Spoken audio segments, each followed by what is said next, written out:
말씀의 제목은요, 하늘의 왕국에 관한 혼인잔치 비유라는 제목으로 이제 하나의 말씀을 제가 이제 나눠드리고자 합니다. 자, 제목에서 보았던 것처럼 오늘 말씀에는 핵심 주제가 어디입니까?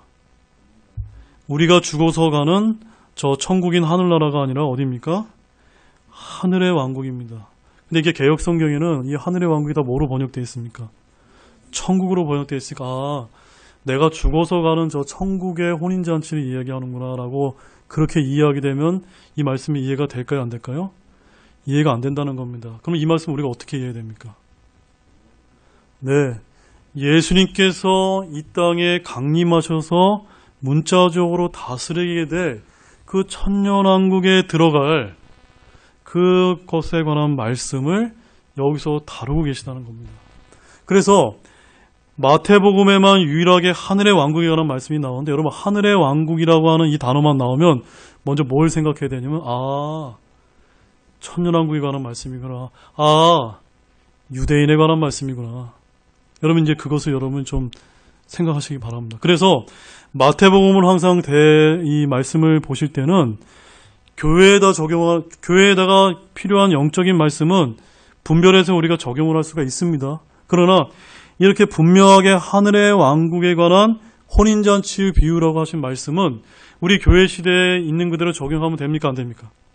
안 된다는 말씀입니다. 그것을 여러분들이 기억하시면서, 그렇다면 이 혼인잔치에는 여러 명의 등장인물이 나옵니다. 첫 번째 누가 나옵니까? 왕이 나옵니다. 두 번째는요, 왕의 아들이 나옵니다. 세 번째는요, 그 왕의 아들인 아들의 신부가 나옵니다. 당연히 혼인잔치니까 신부가 있겠죠. 그렇죠? 결혼식이니까. 그 다음에 누가 나옵니까?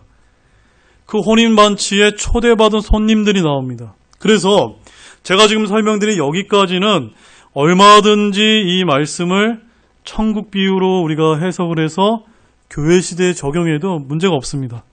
근데 어디 가서 이제 문제가 생기기 시작하냐면, 여러분 11절 말씀 보세요. 11절 말씀에 가보면, 왕이 손님들을 보러 들어올 때 거기서 그 다음에 뭐라고 읽혀주고 있습니까? 결혼식 예복을 입지 않은 사람 한 사람을 보고, 그러니까 결혼식 예복을 입지 않은 한 사람이 문제입니다. 항상 여기서 걸리는 겁니다. 왜 그러냐면요, 아니 결혼식 예복을 입지 않았다건 그 이유 하나 때문에 이 사람이 어디로 던져집니까? 13절 말씀에 보면 그의 손발을 묶고 그를 데려다가 바깥 어둠에 내던지더라. 이 13절 표현이 나오면은 이거는 100% 어디를 뜻합니까? 지옥을 뜻하기 때문입니다. 이거는 해석의 여지가 없습니다. 무슨 말씀 이해가 가셨죠?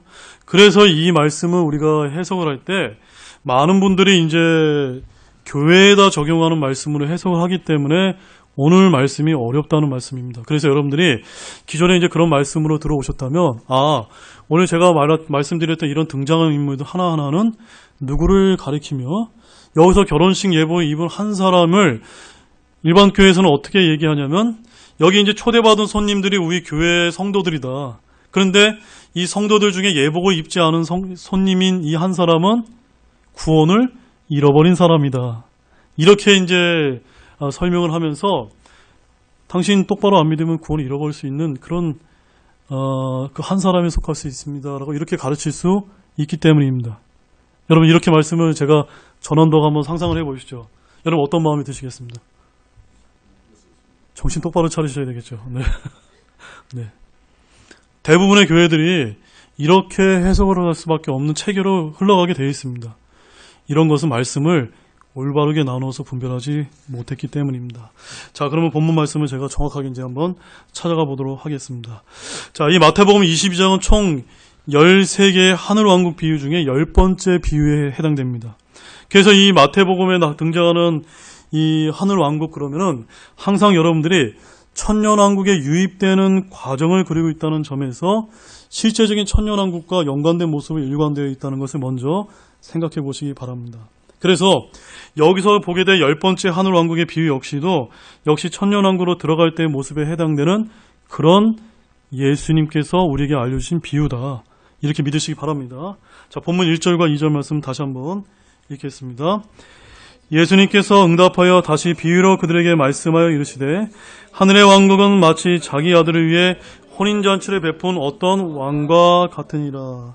자, 이 마태복음 25장이 제가 서두에 설명드렸던 것처럼 마태복음 25장에 가면 열처녀 비유가 나오거든요. 그래서 많은 교회에서 지혜로운 다섯 처녀는 천국에 들어가고 어리석은 다섯 처녀는 예수님을 기다리지 못해서 지옥에 간다라고 해서 이제 그거 역시도 마태복음 25장의 열처녀 역시도 우리 교회에다 자꾸 적용을 해요.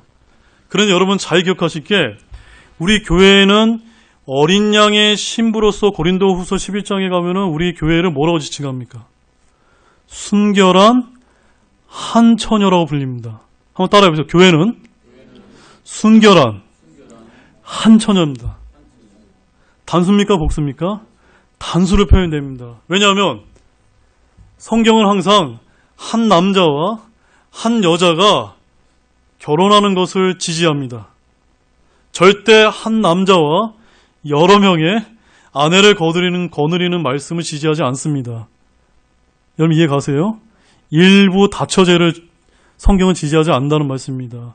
따라서 어린 양이신 예수 그리스도인 신랑과 그분의 신부는 한 몸으로서의 단 한 처녀인 교회를 얘기한다. 그래서 한 처녀 얘기하면 항상 교회입니다. 그런데 여기서 처녀들, 열처녀면 벌써 한 처녀입니까? 여러 명의 처녀입니까? 여러 명의 처녀잖아요. 처녀가 복수를 쓰이면 항상 따라해 보시죠. 처녀가 복수를 쓰이면 유대인을 뜻한다. 네. 이해 가셨죠? 고로 마태복음 25장의 열처녀 비유는 우리 교회 시대에 적용되는 말씀이 아니라 7년 환란기 때 지상재림하시는 예수님을 맞아들이는 환란 유대인 성도들 가운데 지혜로운 다섯 처녀와 어리석은 다섯 처녀에 관한 비유의 말씀이라는 겁니다.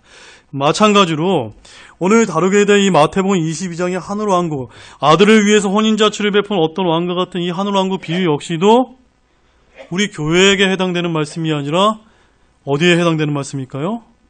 엄밀하게 따지면 7년 환란기에 들어가 환란 성도와 유대인들에게 적용되는 말씀이다 라고 이제 이 시점을 거기다가 이제 맞추시면 말씀이 전혀 어렵지가 않다는 말씀입니다.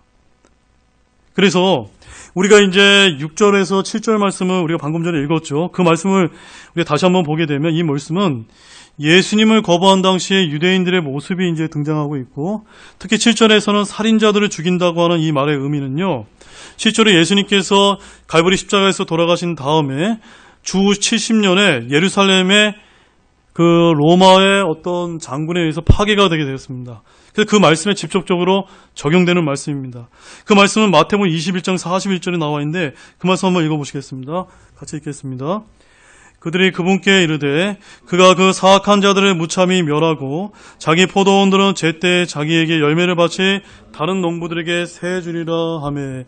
이 말씀은 그대로 예루살렘이 파괴되고 유대인들이 다 2000년 동안 이제 전 세계에 흩어지면서 이제는 유대인 시대가 아니라 이방인의 시대로 접어들면서 마태복음 21장 41절 말씀이 그대로 성취되었습니다. 이 말씀은 우리가 읽었던 본문 6절에서 7절의 상황을 그대로 설명해주고 있습니다.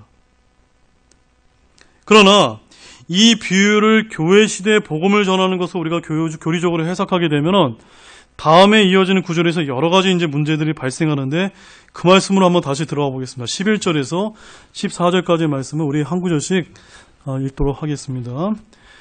왕이 손님들을 보러 들어올 때 거기서 결혼식 예복을 입지 않은 한 사람을 보고 그에게 이르되 친구여 어찌 내가 결혼식 예복을 입지 않고 여기 들어왔느냐 하니 그가 아무 말도 못하거늘 이에 왕이 종들에게 이르되 그의 손발을 묶어 그를 데려다가 바깥 어둠에 내던지라. 거기서 슬피 울며 이를 갈미 있으리라 하니라. 부름받은 자는 많으나 선정된 자는 적으니라 하시니라. 자, 여기에는 결혼식 예복을 입지 않았기 때문에 구원받지 못한 한 사람이 이제 등장합니다. 이게 문제의 사람이 등장하는데 그는 저주받아 바깥 어둠인 지옥에 이제 내던진 것을 볼 수가 있습니다.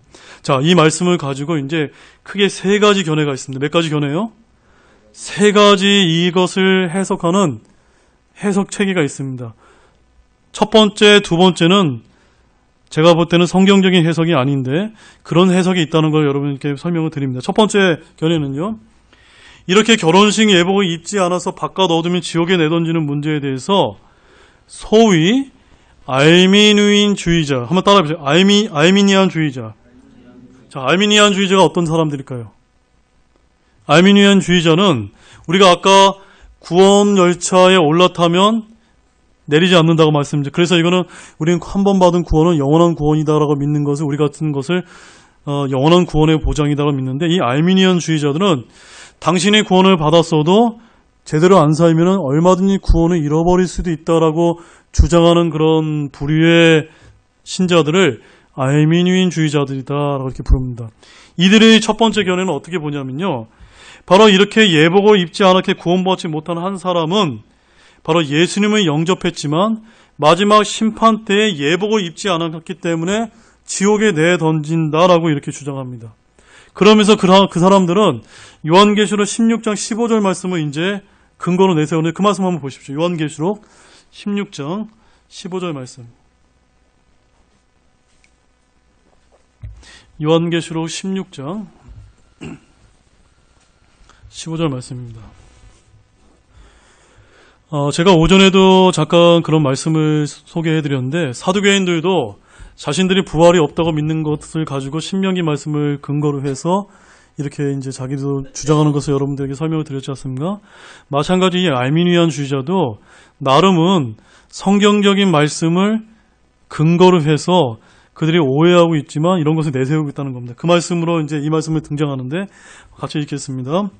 보라, 내가 도둑같이 오나니 깨어있어 자기 옷을 지키고 벌거벗고 다니지 아니하여 그들에게 자기 수치를 보이지 아니하는 자는 복이 있도다. 그러니까 이 사람들의 얘기는 뭐냐면요, 이 알미니안주의자들은 구원을 잃어버린 사람들은 자기 옷을 지키지 못해서 복을 잃어버린 사람이다, 수치를 입은 사람이다, 이렇게 주장한다는 겁니다. 그래서 그들은 구원을 잃어버리지 않기 위해서 예복을 지켜야 된다, 이렇게 주장합니다. 나름 굉장히 좀 타당해 보이죠. 근데 전혀 그렇지 않습니다. 뒤에 가서 제가 설명을 드리겠습니다. 두 번째는 일반 이제 장로교나 이제 기존 교회에서 많이 믿는 무천년, 후천년주의자들은 어떻게 이야기하냐면요, 이 결혼식 예복을 입지 않은 한 사람은 복음을 받아들이지 않은 사람으로 해석을 합니다. 아까 알미니안주의자는 복음을 받아들였지만 잃어버린 사람으로 해석하고, 이런 무천년, 후천년주의자는 아예 복음조차를 받아들이지 않는 자로 해석한다는 겁니다. 그래서 이들은요, 계시록 3장 20절과 누가복음 14장 15절 말씀을 들어서 복음을 받아들인 자들의 잔치류와 이 비유 전체를 무조건 교회 시대에 억지로 이제 끼워 맞추게 합니다. 이때 복음을 거부한 손님들은 이스라엘이며 그들은 영원히 거부당했고, 복음을 받아들인 손님들은 이방인들이며 이들은 영원히 받아들여진다라고 이렇게 주장합니다. 이렇게 비유를 해석하게 되면은 2절의 아들을 위해서 혼인잔치를 베푼 왕은 하나님이고, 3절에서 6절에서 예수님을 거부한 유대인들이며, 7절에서 유대인들은 주 70년에 파멸됩니다. 그리고 8절에서 10절에서 하나님께서 자신의 이름을 위해 부르신 이방인들로 그렇게 적용할 수 있습니다. 그래서 손님들은 교회 시대에 예수 그리스도를 믿어 구원받은 사람이 되는데, 이러한 해석은 10절까지는 문제없이 그럭저럭 이렇게 맞아떨어집니다. 그런데 제가 아까 몇 절이 항상 문제가 된다고 했죠? 이 두 번째 견해는 11절이 문제입니다. 11절 같이 다시 한번 읽겠습니다. 왕이 손님들을 보러 들어올 때 거기에 결혼식 예복을 입지 않은 한 사람을 보고, 문제는 11절부터 발생한다는 사실입니다. 구원받아 혼인식에 참석한 그리스도의 몸의 지체의 일부가 예복을 입지 않았다는 이유 때문에 손과 발이 묶여서 바깥 어둠에 내던진다는 겁니다. 여러분, 저와 여러분이 구원받게 되면은 예수 그리스도의 몸 안에 지체가 되죠. 영원히 그 하나님의 사랑에서 떼어지지 못한다고 아까 로마서 우리가 말씀을 통해서 살펴보았지 않습니까? 그런데 옷을 입지 않았다는 이유 하나 때문에 손과 발이 묶여서 바깥 어둠에 내던진다. 이 성경절 맞습니까? 이건 이제 틀린 해석이 된다는 말씀입니다. 그래서 12절과 13절 말씀도 같이 한번 읽겠습니다. 그에게 이르되 친구여, 어찌 내가 결혼식 예복을 입지 않고 여기 들어왔느냐 하니, 그가 아무 말도 못하거늘 이에 왕이 종들에게 이르되 그의 손발을 묶고 그를 데려다가 바깥 어둠에 내던지라. 거기서 슬피 울며 이를 갈미 있으리라 하니라. 그래서 이렇게 무천년 후천년주의를 주장하시는 분들은 이렇게 애매한 말씀과 모순의 부딪히게 되었을 때는 그저 이 비유가 일반적인 진리로서 복음을 전할 때 나타내는 것에 대한 반응 정도로 그냥 제안하면서 그냥 얼머부리면서 넘어간다는 것입니다. 그래서 이 비유에서 무천년 후천년주의자들이 간과한 점은 뭐냐면 결혼식에 초대받은 손님들에 관한 문제인데 손님들은 단순히 초대받은 손님들일 뿐이지 무엇이 될 수가 없습니까? 신부가 될 수 없습니다. 여러분 신부는 누굽니까? 교회입니다. 교회. 교회인 신부와 손님들은 엄연히 다른 존재라는 겁니다. 그것을 다 뭉뚱그려서 다 교회다라고 적용하게 되면은 이거는 이제 성경의 해석 체계가 한 군데에서는 어긋나게 되어 있다는 말씀입니다. 그리스도의 몸은 한 순결한 처녀로서 한 남편과 정혼했기 때문에 손님들은 아무도 정혼하지 않았습니다. 그들은 단수가 아니라 손님들로서 복수로 표현되어 있기 때문에 이들은 유대인들을 지칭한다 라고 여러분들은 그렇게 믿으시면 됩니다. 자, 10절 말씀 한번 보겠습니다. 10절 말씀 같이 읽으실까요? 있습니다. 이에 그 종들이 큰 길로 가서 나쁜 자든 좋은 자든 다 만나는 대로 함께 모아오니 결혼식에 손님들이 가득하더라.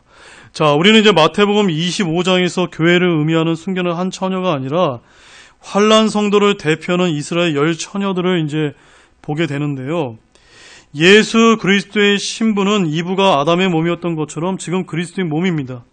그러나 혼인잔치에 온 손님들은 단순히 손님일 뿐 더 이상 아무것도 아닙니다.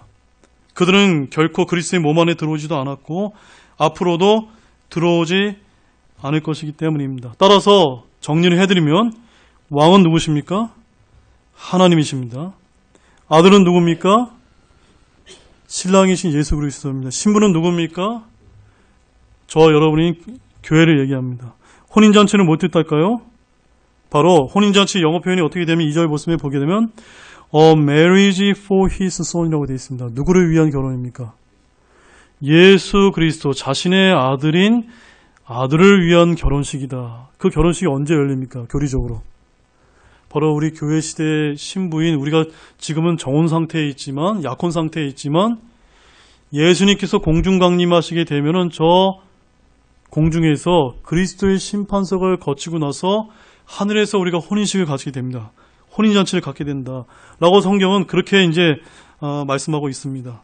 그래서 마태복음 26장 29절과 누가복음 22장 30절 말씀을 거기 보면 어떻게 되어 있냐면 그러나 내가 너희에게 이르노니 내가 이 포도나무 열매에서 난 것을 이제부터 내 아버지 왕국에서 너와 함께 새롭게 마시는 그날까지 마시지 아니하리라 하시니라. 마태복음 26장 29절에서 말씀하고 있고 또 누가복음 22장 30절 말씀에 보면 너희가 내 왕국에서 내 상에서 먹고 마시게 하며 또 왕자에서 앉아 이스라엘의 12지파를 재판하게 하리라 하시니라.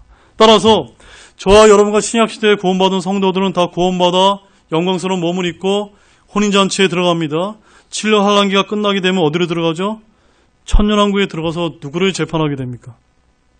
바로 왕자에 앉아 이스라엘의 12지파인 바로 이 땅에 있는 유대인들과 이제 그 천년왕국 백성들을 다스리게 되는 그런 왕과 제사장으로 우리가 이제 불림받게 된다는 것을 성경이 말씀하고 있습니다.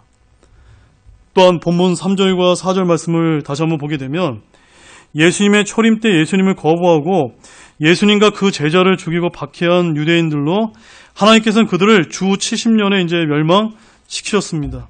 문제는 이제 여기서부터인데 사람들이 이 비유에서 간과하는 또 하나의 사실은 여기에 교회가 언급되지 않는다는 사실입니다.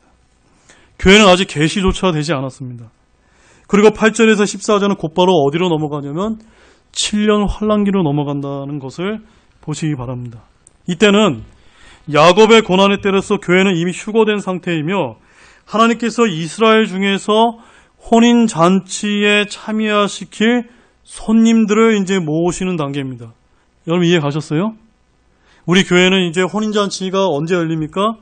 휴거된 다음에 열리기 때문에 이 어린 양의 이 아들의 혼인잔치라는 것이 이미 하늘에서 교회가 휴거받아서 올라가 있는 상황이라는 겁니다. 그렇기 때문에 이 혼인잔치에 참여시킨 손님들은 어디 시기에 해당되는 사람입니까?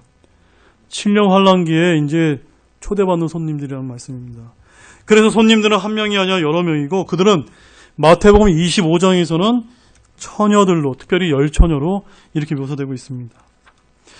계시록 7장을 우리가 이미 배웠죠. 거기 보게 되면 이들은 14만 4천 명으로 나타나기도 하는데 이들은 7년 환란기를 통과하는 하나님의 인을 받은 유대인 남은 자들에 속합니다. 이들은 교회 시대와는 관계가 없고 환란 끝에 휴거가 됩니다. 그래서 그들은 신부가 아니고 다니엘의 70번째 주를 믿음과 인내로 견디는 환란 성도들을 지칭합니다. 누가 환란 성도를 지칭한다고요? 바로 초대받는 손님들은 다른 사람, 우리 교회가 아니라 누구라고요?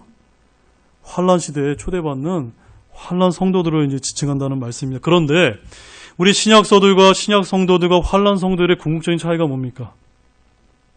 저와 여러분들 구원 받게 되면 영혼이 잃어버리지 않지만 환란 성도들은요, 끝까지 견뎌야 되잖아요. 그래서 구원을 이 환란 성이 잃어버릴 수 있다는 사실입니다. 그들은 그리스도의 몸인 교회 시대의 신약 성도들과 달리 끝까지 견디지 않으면 구원을 잃어버립니다. 그래서 11절에 등장하는 결혼식의 예복을 입지 않은 사람은 누굴까요?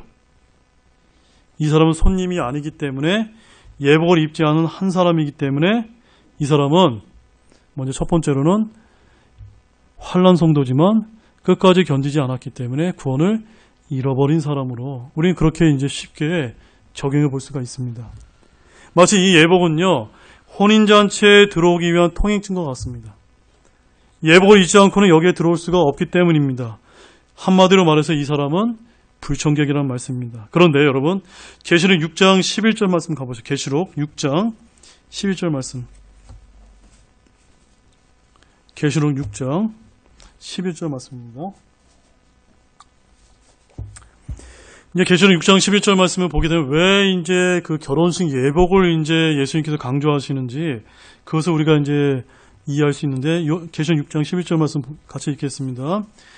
그분께서 그들에게 각각 흰 예복을 주시며 또 그들의 동료들과 형제들도 그들처럼 죽임을 당해 그 수가 찰 때까지 그들이 아직 조금 더 안식해야 한다고 그들에게 말씀하시더라. 여기 그들은 누구를 지칭합니까? 환난 성도들을 지칭하는 환난 성도들에게 무엇이 주어지고 있습니까?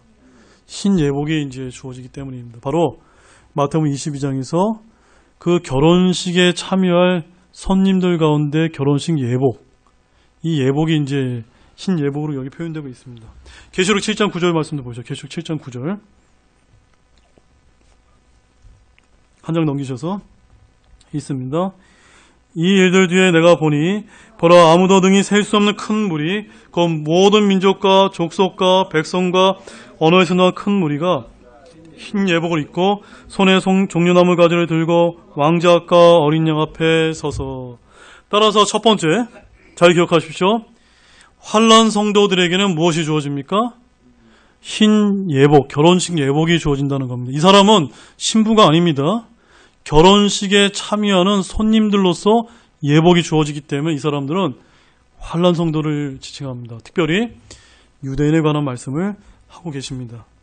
그런데 예복을 입지 않은 이 사람은 어떤 사람일까요? 예복이 없거나 아니면 아예 잃어버린 사람이라는 뜻입니다. 그래서 아까 우리가 찾아봤던 요한계시록 16장 15절 말씀 다시 한번 가보죠. 요한계시록 16장 15절 말씀. 요한계시록 16장 15절 말씀 읽겠습니다. 보라, 내가 도둑같이 오나니 깨어있어 자기 옷을 지키고 벌거벗고 다니지 아니하며 그들에게 자기 수치를 보이지 아니하는 자는 복이 있도다. 자, 여기 어떤 사람이 등장합니까?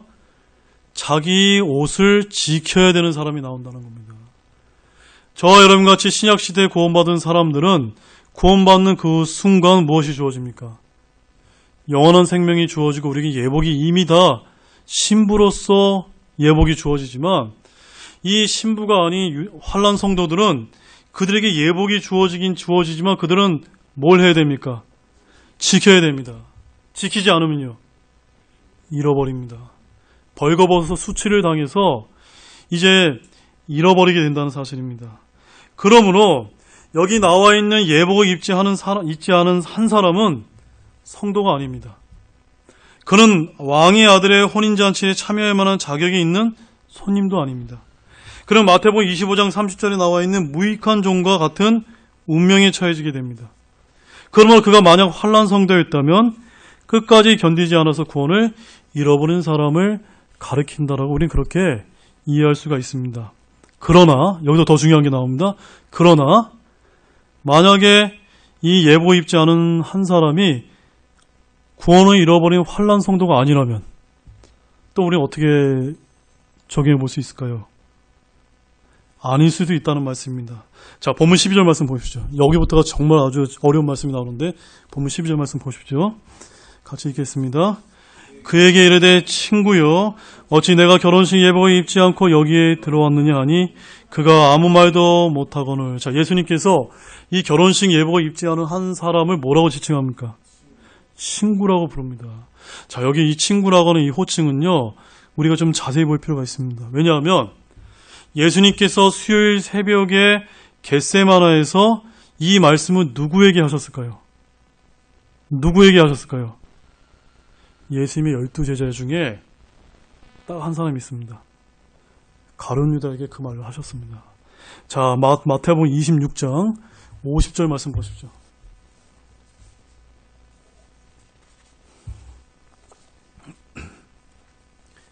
마태복음 26장 50절 말씀 같이 있습니다.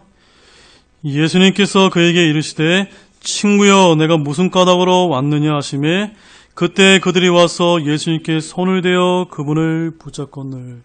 바로 이 말씀을 근거로 해서 예수님께서 이 가룟 유다를 향해서 이 적그리스도의 영이 들어가 있었던 가룟 유다의 친구여라고 말씀하신 것은 요한계시록에 나와 있는 친구라는 호칭과 함께 연관되어서 아주 우리가 예사롭게 봐야 될 만한 그런 말씀이라는 사실입니다.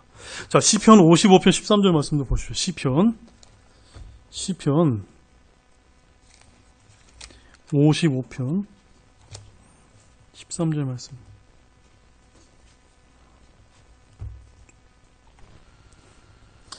자, 이 시편 55편 13절 말씀 역시도 좀 전에 우리가 읽었던 마태복음 26장 50절에서 예수님께서 배반당할 때 그 상황을 시편 기자를 통해서 이미 대언하신 그런 것을 시편으로 쓰신 겁니다. 이해가셨죠, 여러분? 그냥 그 당시 상황이 아니라 예언의 말씀을 담고 있다는 사실입니다. 55편 13절 말씀 읽겠습니다.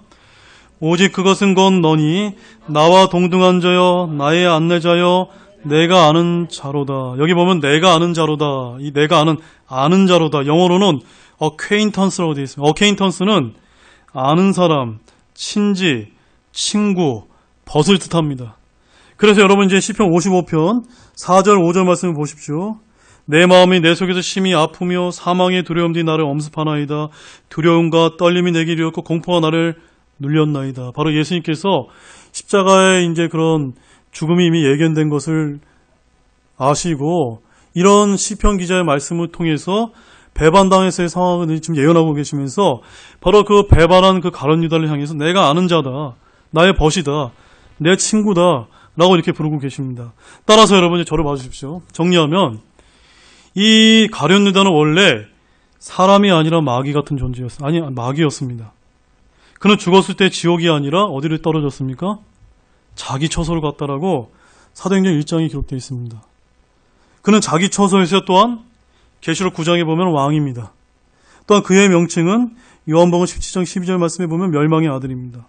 이것은 또한 적그리스도의 명칭이기도 한데 적그리스도는 또한 짐승으로 묘사됩니다.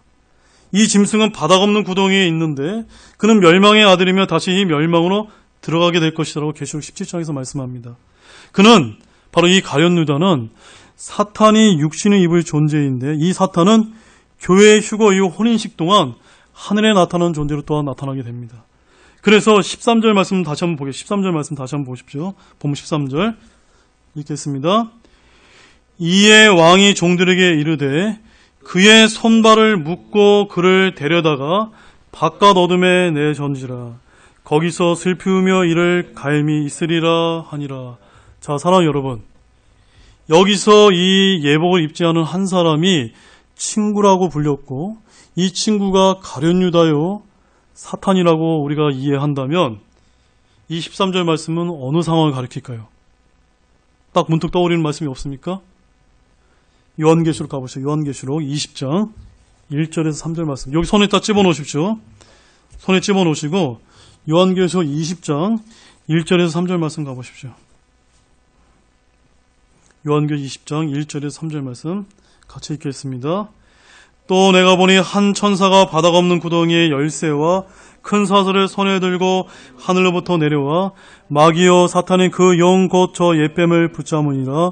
그가 그를 붙잡아 1000년 동안 결박하여 바닥 없는 구덩이에 던져 넣어 가두고 그 위에 봉인을 하여 1000년이 찰 때까지는 그가 더 이상 민족들을 속이지 못하게 하니라. 그 뒤에는 그가 반드시 잠시 동안 풀려나니라. 아까 마태복음 22장과 이 말씀 어떤 공통점이 있습니까?